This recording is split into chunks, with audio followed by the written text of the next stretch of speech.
نبی پاک کے سوا تو کوئی نہیں ہے نا، آقا ہی نے کام آنا ہے، انہوں نے ہی شفاعت کرنی ہے، انہوں نے ہی پیاسوں کو اپنے ہاتھوں سے جام کوثر پلانا ہے، انہوں نے ہی پل صراط سے پار لگانا ہے۔ اعلیٰ حضرت کہتے ہیں نا کہ مشکلیں بڑی ہیں، مگر ہر جگہ سرور کائنات علیہ الصلوۃ والسلام نے کس طرح کام آنا ہے۔ فرماتے پیاس بڑی ہوگی مگر ٹھنڈا ٹھنڈا میٹھا میٹھا پیتے ہم ہیں پلاتے یہ ہیں۔ وہاں نامہ اعمال کھلیں گے اور ہم گناہ گاروں کے عیب بھی کھلیں گے، مگر رنگے بے رنگوں کا پردہ دامن ڈھک کے چھپاتے یہ ہیں۔ پلڑے اعمال نامے تولے جائیں گے، ہمیں پتہ ہے ہمارے گناہ زیادہ ہیں، مگر امید کیا ہے؟ اپنے کرم سے ہم حلقوں کا پلہ بھاری بناتے یہ ہیں۔ پل صراط سے گزرنا ہے واقعی بڑا مشکل ہے، مگر سلم سلم کی دھارس سے پل سے پار چلاتے یہ ہیں۔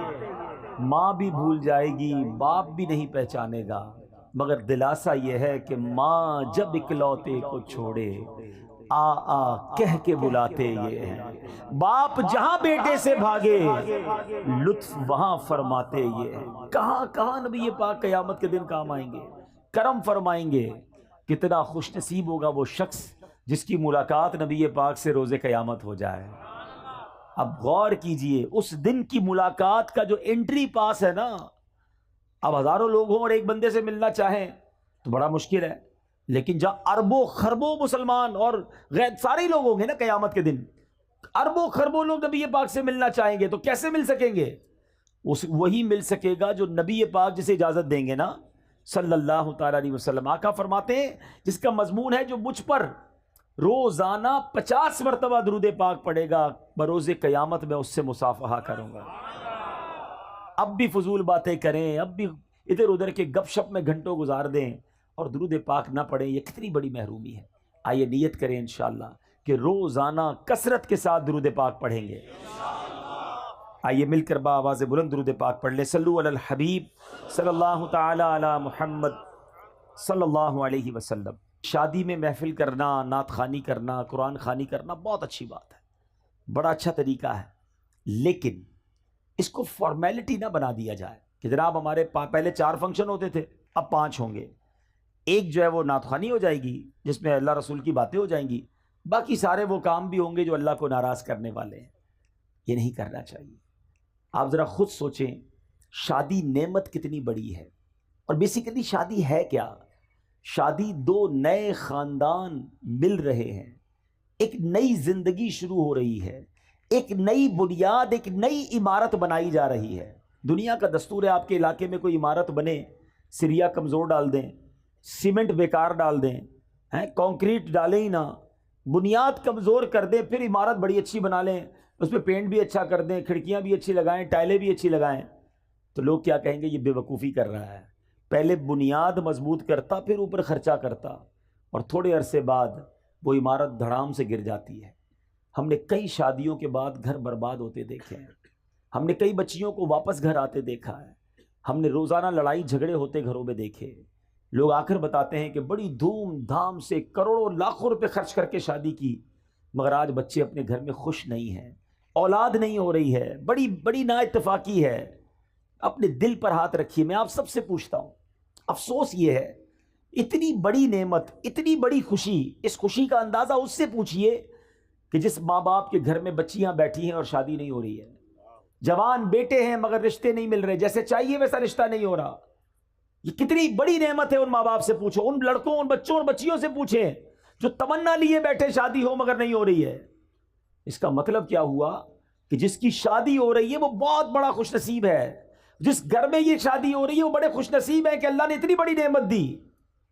مگر عجب کہانی یہ ہے کہ وہ گھر جس میں سارا سال ڈانس نہیں ہوا تھا، جس میں پوری زندگی میں کبھی ناچ گانے، ڈھول تماشے، جوئے، بے حیائی کے کام نہیں ہوتے تھے، سارے گھر والے نمازی بھی ہوتے تھے، مگر ان کے گھر میں بھی وہ ہو رہا ہے کہ سر شرم سے جھک جاتا ہے، اور ان کو بندہ کہے کہ حضرت یہ کیا ہو رہا ہے، یہ آپ اپنے گھر میں کیا کر رہے ہیں؟ تو جواب یہ ملتا ہے کیا کریں، بچوں کی خوشی کے لیے کرنا پڑتا ہے۔ مجھے بتائیے نا، بچوں کی خوشی کے لیے کیا اللہ کو ناراض کیا جاتا ہے؟ ایک نیا خاندان آپ بنانے جا رہے ہیں اور اس کی بنیاد میں گناہ، حرام، اللہ کی ناراضی ڈالو گے تو کیا پھر آپ ایکسپیکٹ کریں گے؟ کیا ملے گا آپ کو؟ کیا رب کی رحمت نازل ہوگی؟ کیا گھر پہ خوشیاں آئیں گی؟ اصل میں ہم پتہ ہے غلطی کیا کر رہے ہیں؟ ہم چند رشتہ دار، چند دوستوں کو راضی کرنے کے لیے اپنا مستقبل برباد کر رہے ہوتے ہیں کہ یار یہ کیا کہیں گے، یہ رسم بھی نہیں کی، یہ والا فنکشن بھی نہیں کیا، اتنے پیسے والے لوگ ہیں پھر بھی یہ کام نہیں کیا۔ نہیں میرے بیچے اسلامی بھائیوں، پیسہ اللہ نے اس لیے نہیں دیا کہ اسی پیسے سے اللہ کو ناراض کیا جائے۔ میں ایک صاحب سے ملا، بڑے کمال کی شخصیت ہے، بہت پیسہ اللہ نے دیا ہے، کہتے ہیں میں جب بھی بچوں کی شادی کرتا ہوں نا، یہ الٹے سیدھے فنکشن پہ خرچ نہیں کرتا، پیسے بچاتا ہوں اور اپنے بچوں کی شادی کے ساتھ 12 غریب بچوں کی بھی شادیاں کرتا ہوں۔ کرو نا خرچ، اگر ایسے کرنا ہے تو ضروری ہے کہ پیسہ دکھانے کے لیے اتنا پیسہ لٹایا جائے کہ پورے گاؤں میں نام بھی تو ہونا چاہیے نا کہ ہمارے گاؤں کی سب سے بڑی شادی تھی، فلاں قسم کی گاڑیاں آئیں، فلاں کتنے قسم کے کھانے تھے۔ ٹھیک ہے ہر کام ناجائز نہیں ہوتا، لیکن مجھے بتائیے کتنے ناجائز کام کرتے ہیں؟ نہ کریں ایسا۔ میں تمام نوجوانوں کو یہ درس دیتا ہوں، آپ اسٹینڈ لیا کرو۔ آپ نے اپنی بیوی کے ساتھ، اپنی فیملی کے ساتھ وقت گزارنا ہے۔ آپ کہو کہ نہیں جناب میری شادی میں حرام نہیں ہوگا کیونکہ بعد میں پریشان میں نے ہونا ہے، اگر اللہ ہی ناراض ہو گیا تو میری اگلی نسلوں میں کیا ہوگا؟ ہم خود نوجوان اسٹینڈ لیں۔ ماں باپ بعض اوقات مجبور ہو جاتے ہیں کہ کیا کریں، جوان بیٹا مانتا نہیں ہے، بیٹی لڑتی ہے کہ مجھے یہ سارے کام کرنے ہیں۔ نہیں میرے بیٹے اسلامی بھائیوں، یہ لاجیکلی بھی ٹھیک نہیں ہے۔ میں آپ سے سوال پوچھتا ہوں، آپ کو کوئی شخص آئے اور آپ کے گھر میں بڑا سا تحفہ دے کر جائے، یا آپ قرضے میں ہو اور وہ کہے میں تمہارا قرضہ ادا کر دیتا ہوں، یا آپ کو نوکری چاہیے وہ آپ کو نوکری دلا دے، بتاؤ اس بندے کو ناراض کرو گے؟ یار اتنی مصیبت میں مجھے کام آیا، قرضہ دلا دیا، نوکری چاہیے تھی نوکری دلا دی، اتنا خوبصورت تحفہ مجھے دیا۔ دنیا میں جو ہمارے ساتھ احسان کرتا ہے ہم اس کو خوش کرتے ہیں، اور عجب کہانی یہ ہے کہ رب ہم پر اتنا بڑا احسان کرتا ہے اور ہم رب کو ناراض کرتے ہیں۔ یہ عقل میں بھی نہ آنے والی بات ہے۔ سچ بات یہ ہے کہ گھر میں اگر رب خوشی دینا، ہم صدقہ بڑھائیں، ہم سجدے بڑھائیں، ہم خیرات بڑھائیں، ہم دعائیں بڑھائیں کہ یا اللہ تیری رحمت سے تو نے یہ خوشی دی ہے، مالک اس میں اب برکت ڈال دینا، اے اللہ یہ خوشیاں باقی رکھنا، اے اللہ ان خوشیوں کو نظر نہ لگ جائے، اے اللہ زوال نعمت سے بچانا۔ ارے رب کی طرف سے عطا ہو تو ہمارے سجدے اور شکر بڑھنے چاہیے، مگر عجیب لوگ ہیں ہم کہ وہ عطائیں بڑھاتا ہے، ہم خطائیں بڑھاتے ہیں۔ وہ عطائیں بڑھاتا ہے، ہم اللہ کو ناراض کرنے والے کاموں میں لگ جاتے ہیں۔ تھوڑے پیسے ہوتے ہیں نا، کسی کے پاس غریب ہوتا ہے، تھوڑے گناہ ہوتے ہیں کیونکہ گناہ کرنے کے لیے پیسے ہی نہیں ہوتے، روز دعا کرتا ہے یا اللہ مالدار کر دے، پیسے والا کر دے، اور اللہ نے اگر مال میں برکت ڈال دی اب کیا کرتا ہے؟ اور گناہ کرتا ہے۔ اب تو مزہ آیا، اب تو پیسے آئے، اب ارمان پورے کروں گا، اس لیے دیے تھے رب نے پیسے۔ ارے اللہ نے پیسے دیے تو تم صدقے بڑھاتے نا، غریبوں کی مدد کرتے، سجدے بڑھاتے۔ خدا را میرا پہلا درس یہی ہے، جس خاندان میں شادی ہو رہی ہے، میں آپ کا بھائی ہوں، میں آپ کا بھلا چاہتا ہوں، آپ کی آگے کی زندگی میں بھی آپ خوشحال رہے یہ چاہتا ہوں، اور خوشحال وہی رہے گا جس سے رب راضی ہے۔ مجھے جواب دیجئے خوشیاں دینے والا کون ہے؟ جواب دو نا، کون خوشیاں دینے والا ہے؟ عزت دینے والا کون ہے؟ اولاد دینے والا کون ہے؟ برکت ڈالنے والا کون ہے؟ رزق میں فراوانی کرنے والا کون ہے؟ جب سب دینا اللہ نے ہے اور میں اللہ ہی کو ناراض کر رہا ہوں، کتنی بے وقوفی والی بات ہے۔ جس سے لینا ہے اسے ناراض کر رہے ہیں دوسروں کے لیے کہ ذرا خاندان میں نام بڑا ہو جائے، ذرا گاؤں میں ٹور بن جائے ہماری۔ نہ کیا کرو ایسا، جس سے رب راضی ہے اللہ اس سب کو راضی کر دے گا۔ آپ رب کو راضی کرنے کی فکر کیا کرو، ہمیشہ اپنی ہر خوشی میں بھی رب کو یاد کرو، اللہ کے حبیب کو یاد کرو۔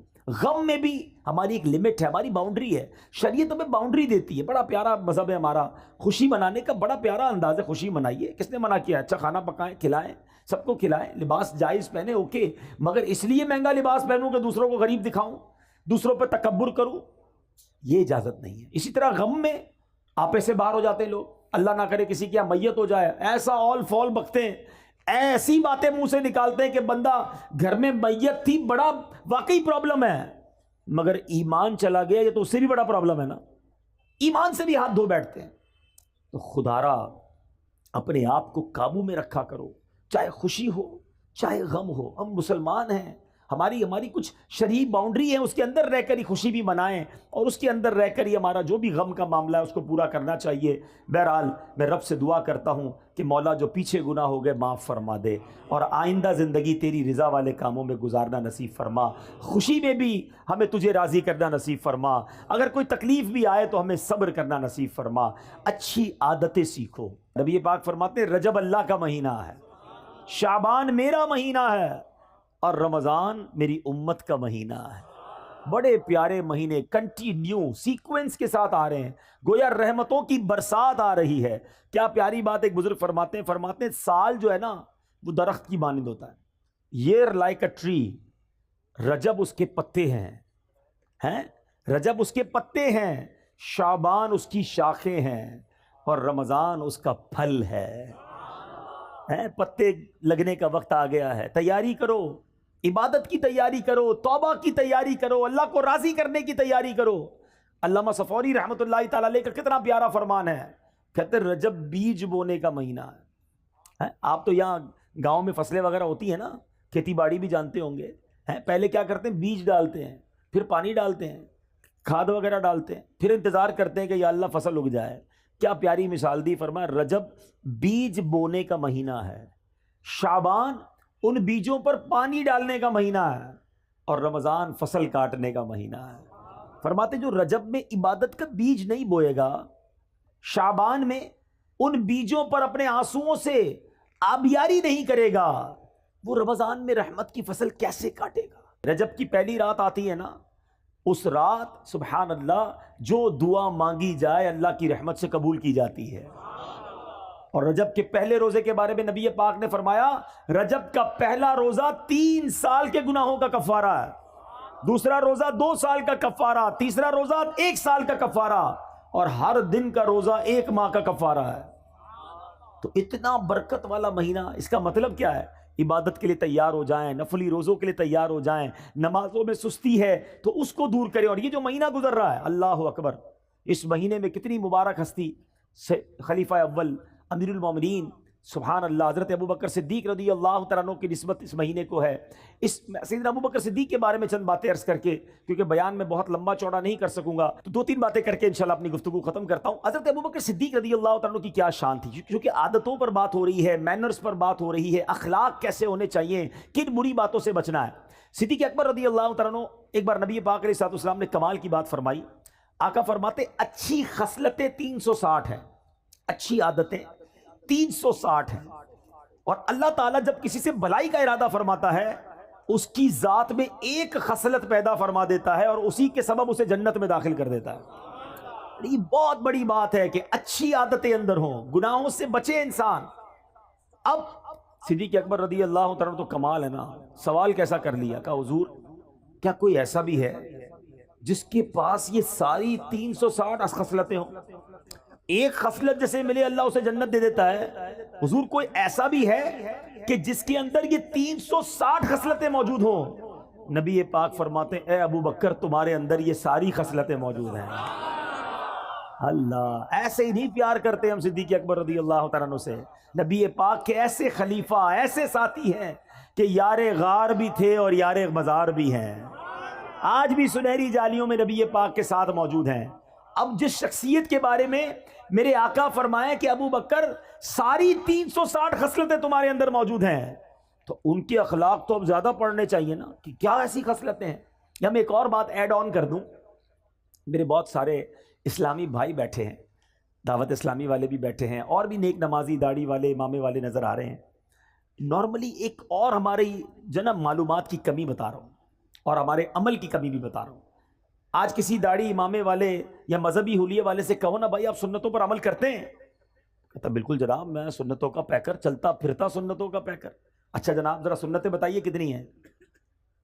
اب اس نے سنتیں بتانی ہیں، امامہ پہننا سنت ہے، داڑھی سنت ہے، تیل لگانا سنت ہے، کنگھا کرنا سنت ہے، سیدھے ہاتھ سے کھانا سنت ہے، بسم اللہ پڑھنا سنت ہے، سلام کرنا سنت ہے، مسکرانا سنت ہے، اور چپل سیدھے پاؤں پہ پہننا سنت ہے، کپڑا سیدھے ہاتھ سے پہننا سنت، اور بتائیے 10 12 15 اور بتائیے، دیٹس اٹ۔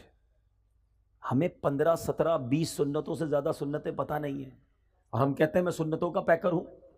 جناب علماء نے اپنی کتابوں میں 400 سے زیادہ نبی پاک کی سنتیں لکھی ہیں، اور اب سنو میں بتاتا ہوں چند سنتیں، میری جو پوائنٹ ہے اس کو سمجھیے گا۔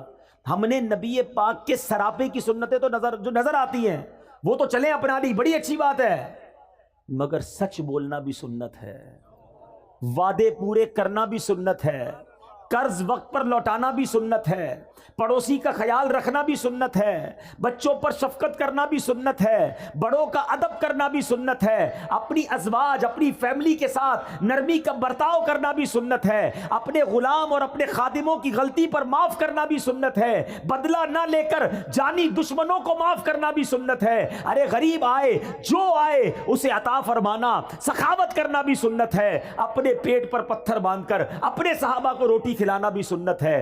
ان سنتوں پر کون عمل کرے گا؟ ہے داڑھی رکھ لی، امامہ پہن لیا اور کاروبار میں جھوٹ بولتے ہیں؟ یہ صرف سراپے کی سنتیں اپنا کر ہم سمجھ رہے ہیں ہم سنتوں کے پیکر ہو گئے؟ جس نے سنتیں سراپے کی سجائیں اس پر اب زیادہ ذمہ داری ہے کہ اب کردار کی سنتیں بھی اپنائے، ورنہ لوگ کہیں گے کہ دیکھو امامہ پہن کر داڑھی رکھ کر نمازیں بھی پڑھتا ہے اور یہ حرام کام کرتا ہے، سود کا کاروبار کرتا ہے، جھوٹ بولتا ہے، قرض واپس نہیں لوٹاتا ہے، گھر والے پریشان ہیں کہ بیوی پر ظلم کرتا ہے، ماں باپ کا ادب نہیں کرتا ہے، بچوں پر سختی کرتا ہے۔ کیا یہ نبی پاک کی سنتیں نہیں؟ تو خدا را اے میرے میٹھے اسلامی بھائیوں، ہاتھ جوڑ کر اپنے بیٹھے اس لیے سمجھا رہا ہوں کہ یقیناً داڑھی رکھنا سنت ہے، یقیناً امامہ پہننا سنت ہے، سنت کا لباس ہم نے اپنایا۔ اب لوگ ہم میں نبی پاک کی جھلک دیکھنا چاہتے ہیں، کردار مصطفیٰ کی برکتیں دیکھنا چاہتے ہیں، تو سنتیں بہت ساری ہیں، اور کردار کی سنتیں کون اپنائے گا؟ تو خدا را ضرور امامہ ہو، ضرور داڑھی ہو، ضرور نمازیں ہو، نماز کا نشان بھی ہو، مگر بات ہو تو سچ ہو، زبان سے انگارے نہ نکلیں، زبان سے تانے نہ نکلیں، زبان سے کانٹے نہ نکلیں کہ جو بات کرے اس کا دل چھلنی ہو جائے۔ ارے جو آپ سے بات کرے اس کو ایسے پھول ملے کہ دل مہک اٹھے، ہے پیسے دے تو وقت پر واپس ملے، اسے کاروبار کرے تو سچی چیز ملے، اپنا نقصان برداشت کر لینا، کیونکہ اب داڑھی رکھی ہے تو ذمہ داری زیادہ ہے کہ میری وجہ سے کسی اور کو نقصان نہ ہو۔ آستینے چڑھا کر سنتوں کا لباس پہن کر بات کرنے والے سے کون محبت کرے گا؟ اور میں سچ بتاؤں دل جلتا ہے کہ اس طرح کے کردار کے جس کے اندر کردار کی خامیاں ہوتی ہیں وہ پھر نبی پاک کی سنتوں کے خلاف لوگ بات کرتے ہیں، مذہبی لوگوں کے خلاف بات کرتے ہیں کہ دیکھو مذہبی لوگ ایسے ہوتے ہیں۔ آپ میرے اپنے ہیں اس لیے میں دل کی بات کر رہا ہوں۔ صدیق اکبر کے اس واقعے سے پتا چل رہا ہے کہ نبی پاک نے فرمایا 360 خصلتیں ہیں جو اچھی عادتیں ہیں، کہاں ہیں ہمارے اندر؟ اب آؤ میں بتاتا ہوں صدیق اکبر کے اندر کیسی کیسی عادتیں تھیں۔ آپ زمانہ جہلیت میں بھی، ابھی اسلام کہ نبی پاک نے اعلان نبوت ہی نہیں کیا تھا، اس دور میں بھی کبھی زندگی میں صدیق اکبر نے جھوٹ نہیں بولا۔ صدیق، آپ کا لقب پہلے ہی صدیق مشہور تھا، ہر بات سچ کہتے تھے۔ آپ بھی اگر صدیق بننا چاہتے ہیں نا، سبحان اللہ، وہ مقام صدیقیت تو اور ہے، سچ بولنے والا، سبحان اللہ۔ حدیث پاک سناتا ہوں، نبی پاک علیہ الصلوۃ والسلام فرماتے ہیں کہ بندہ سچ بولتا رہتا ہے، حدیث پاک کا مضمون ہے، سچ بولتا رہتا ہے، سچ بولتا رہتا ہے، یہاں تک کہ اللہ کی بارگاہ میں صدیق لکھ دیا جاتا ہے، ہمیشہ سچ بولنے والا لکھ دیا جاتا ہے۔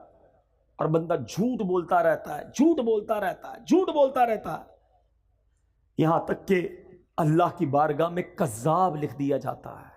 اس سے بڑا بد نصیب کون ہے جو دنیا میں رہے اور اللہ کی بارگاہ میں کذاب لکھا ہوا ہو؟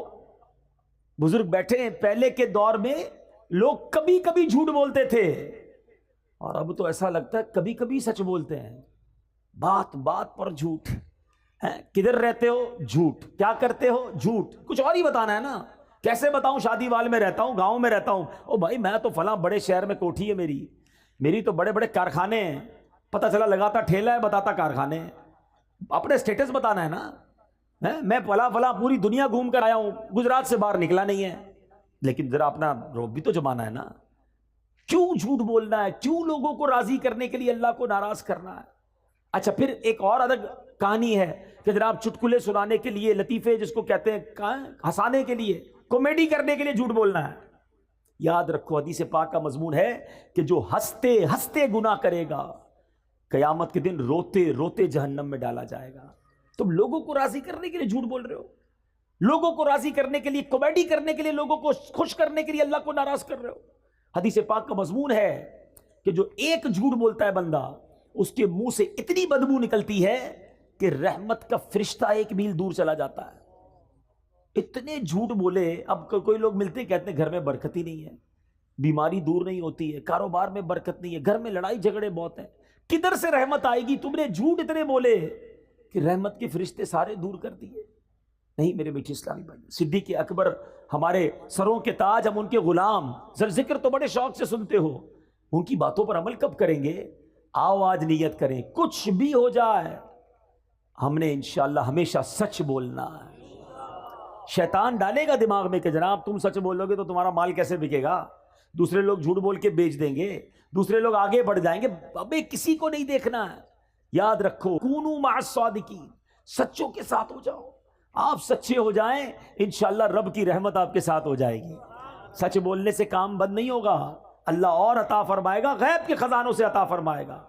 صدیق اکبر رضی اللہ تعالیٰ عنہ کی باتیں تو اتنی ہیں سبحان اللہ کہ میں ساری رات ہی بیان کرتا رہوں. ایک اور بات کر کے اپنی گفتگو کو ختم کرتا ہوں, اور یہ بھی گاؤں گوٹھوں میں بہت زیادہ پائی جاتی ہے, اس لیے میں اس خصلت کو, اس عادت کو, یہ بھی سنت ہے اور لیکن اس سنت پر عمل کرنے والے شاذ ملتے ہیں.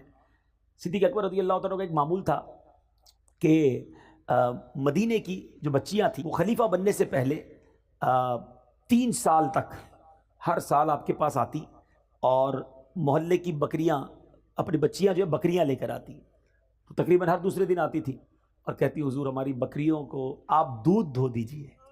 صدیق اکبر رضی اللہ تعالیٰ عنہ کو دودھ نکال کے دیتے. اب آپ بن گئے خلیفہ, امیر المومنین, ہیڈ آف اسٹیٹ. آج کے لفظ میں آپ تو اس مملکت کے ہیڈ تھے نا. اب ان بچیوں نے آ کر کہا کہ حضور پہلے تو آپ دودھ نکال دیتے تھے, اب تو آپ خلیفہ بن گئے ہیں, اب تو آپ دودھ نہیں نکالیں گے. آپ نے فرمایا کیوں نہیں, بکریاں لے آیا کرو, میں اب بھی تمہیں دودھ دھو دیا کروں گا. مدینے کی بچیاں بکریاں لاتی. صدیق اکبر رضی اللہ تعالیٰ خلیفہ بن چکے تھے, پھر بھی ان بچیوں کا دودھ دھویا کرتے تھے. حضرت عمر فاروق کے بارے میں آتا ہے, یہ کیسے لوگ تھے؟ کہتے ہیں کہ میں ایک بوڑھی عورت کے گھر پر بیچاری پریشان تھی تو کبھی کبھی جا کر اس کے گھر کے کام کاج کر دیا کرتا, صفائی کر دیا کرتا, چیزوں کو ٹھیک کر دیا کرتا. ایک بار گیا تو بوڑھی عورت نے کہا کہ پہلے ہی سارا کام ہو گیا ہے, گھر صاف ستھرا تھا, ایوری تھنگ مینج. کہ کون آیا تھا؟ کہ پتہ نہیں کون آیا تھا, کوئی آیا تھا اور آ کے کر کے چلا گیا. اچھا, دوسرے دن گئے پھر گھر کا کام پہلے ہو گیا, تیسرے دن گئے پھر گھر کا کام حضرت عمر سے پہلے ہو گیا, عمر فاروق رضی اللہ عنہ سے پہلے. کہتے کون ہے جو مجھ سے پہلے آ کر گھر کے سارے کام کر جاتا ہے؟ اب ایک رات حضرت عمر فاروق کہتے ہیں میں دن میں آ کر چھپ جاؤں گا.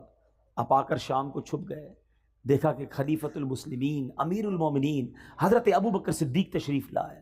اس بوڑھی عورت کے گھر میں جھاڑو لگایا, اس کے کپڑے اور اس کے سارے کام کاج ٹھیک کیے اور اس کے بعد تشریف لے گئے. کیا سیکھنے کو ملا؟ کہ خلیفہ بننے کے بعد بھی عاجزی کا پیکر ہیں, انکساری کا پیکر ہیں, ڈاؤن ٹو ارتھ ہیں. اور آج ہمارا کیا حال ہے؟ تھوڑے پیسے مل جائیں, تھوڑی نمبرداری مل جائے, کسی ملک کا ویزا لگ جائے, او ہو پھر تو ہمارا سٹائل ہی الگ ہے نا. پہلے محلے میں کوئی جانتا نہیں تھا, آج تھوڑا نام پاکستان میں مشہور ہو جائے پھر تو انداز ہی بدل جاتا ہے. بندہ مالدار ہو کر آج کل یہ ہو گیا غریب رشتہ دار کو پہچاننا چھوڑ دیتے ہیں کہ میں کیسے بتاؤں یہ میرا چاچا ہے, یہ بیچارہ پگڑ باندھے والا, یہ دیہاتی آدمی, میں کسی کو کہوں گا میرا ابا ہے, میرا چاچا ہے تو لوگ مذاق اڑائیں گے. استغفر اللہ. یہ سیکھا ہم نے, یہ اسلام کی تعلیمات ہے. یقین کرو میرے بیٹھے اسلامی بھائیوں, تکبر ایسا گناہ ہے, اللہ کو اتنا ناپسند ہے کہ روایتوں کا مضمون ہے کہ متکبر کو قیامت کے دن چوٹیوں کی شکل میں لایا جائے گا اور لوگ مسل مسل کر اس کے اوپر سے گزر رہے ہوں گے. تکبر ہی تو کیا تھا شیطان نے. حضرت آدم علیہ السلام کے سامنے دیکھ کر کیا کہا تھا؟ انا خیر من, میں اس سے بہتر ہوں. اے اللہ تو نے اس کو مٹی سے بنایا, مجھے آگ سے بنایا ہے. ایک تکبر کیا اور اللہ کی بارگاہ سے مردود قرار دے دیا گیا. آج یہاں روز تکبر کرتے لوگ, کہتے ہیں یہ گاؤں کے لوگ ہیں, یہ غریب لوگ ہیں, میں پیسے والا, میں وڈیرا, میں چودھری, میں نمبردار, میرے پاس بڑی گاڑیاں, میری بڑی کوٹھی, میرے ملازم ہیں. ٹھیک ہے پہلے زمانے میں بھی غریب تھا, ان کے ساتھ چارپائی پہ بیٹھ کر چائے پی لیتا تھا, اب میرا سٹیٹس نہیں ہے. خلیفۃ المسلمین ہے اور بچیوں کی بکریوں کا دودھ دھو رہے ہیں. اگر عروج پانا ہے نا اللہ کی بارگاہ میں تو یاد رکھنا کہ دانا خاک میں مل کر گلے گلزار ہوتا ہے.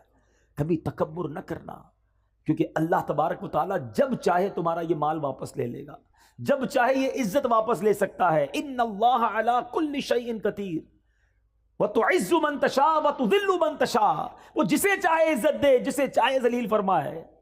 تو میرے میٹھے اسلامی بھائیوں، سیکھو کہ ہم نے کبھی تکبر نہیں کرنا ہے۔ اگر مال دیا ہے، اللہ نے دیا ہے، ہمیں اور جھک جانا ہے۔ کہتے ہیں نا وہ درخت جھکا ہوا ہوتا ہے جس میں پھل لگے ہوئے ہوتے ہیں، تو جھک کر رہیے، عاجزی کا پیکر رہیے، سیکھیے اپنے بزرگوں سے، اپنے اسلاف سے کہ وہ کتنا بھی بڑا مرتبہ ہو جاتا تھا، وہ عاجزی کا پیکر رہتے تھے۔ آج ہاتھ ملانا پسند نہیں کرتے۔